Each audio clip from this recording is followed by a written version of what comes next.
Congressman Paul, I believe you are the only man on the stage who opposes the war in Iraq, who would bring the troops home as quickly as almost immediately, sir.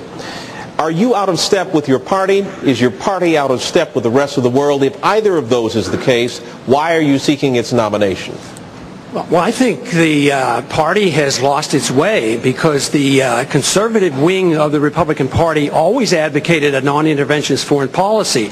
Senator Robert Taft didn't want to be in NATO. George Bush won the election in the year 2000 campaigning on a humble foreign policy, no nation building, no policing of the world.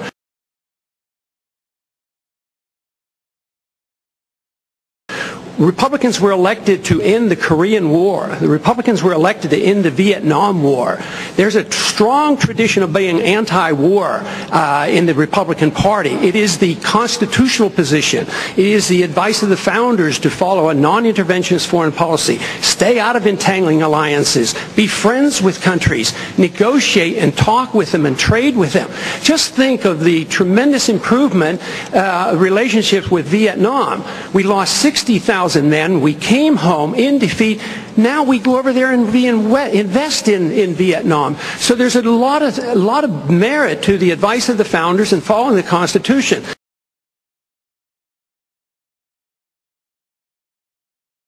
And my argument is that we shouldn't go to war so carelessly. When we do, the wars don't end. Congressman, you don't think that changed with the 9/11 attack, sir? What changed?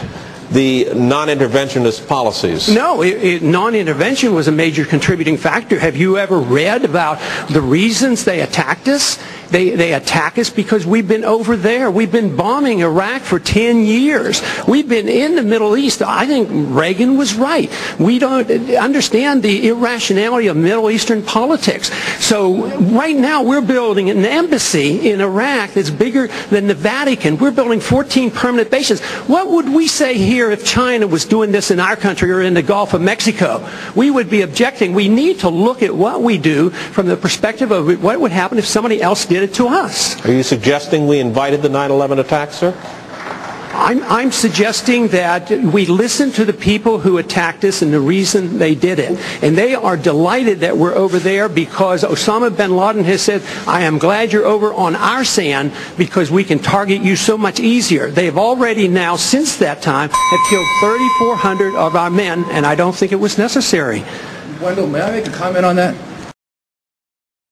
That's really an extraordinary statement. It's an extraordinary statement as someone who lived through the attack of September 11, that we invited the attack because we were attacking Iraq. I don't think I've ever heard that before, and I've heard some pretty absurd explanations for September 11.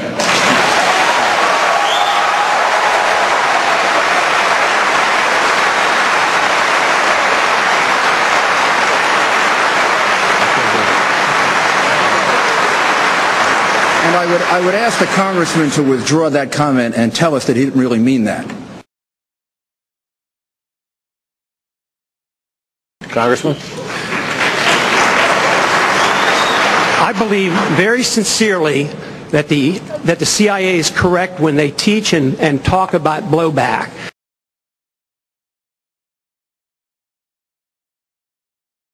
When we went into Iran in 1953 and installed the Shah, yes, there was blowback. The reaction to that was the taking of our hostages, and that persists.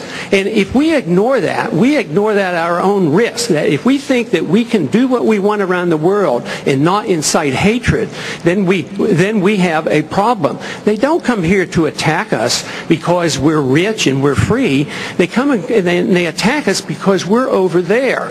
I mean, what would we think if we were if other foreign countries were doing that to us? Can I have 30 seconds, please? No, wait a second. We'll all get 30 seconds. They are coming. We all want 30 seconds to talk about this. Wendell, go ahead. I think I'm going to turn to Senator McCain and change the subject, if I will.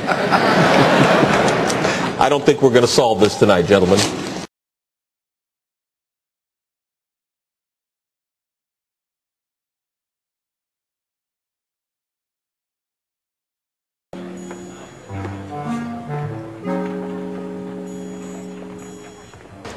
know, you're really beautiful. And a woman that looks like that has to have her own special scent.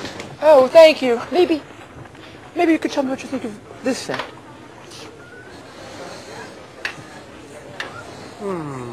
I like that. This may be the best of all.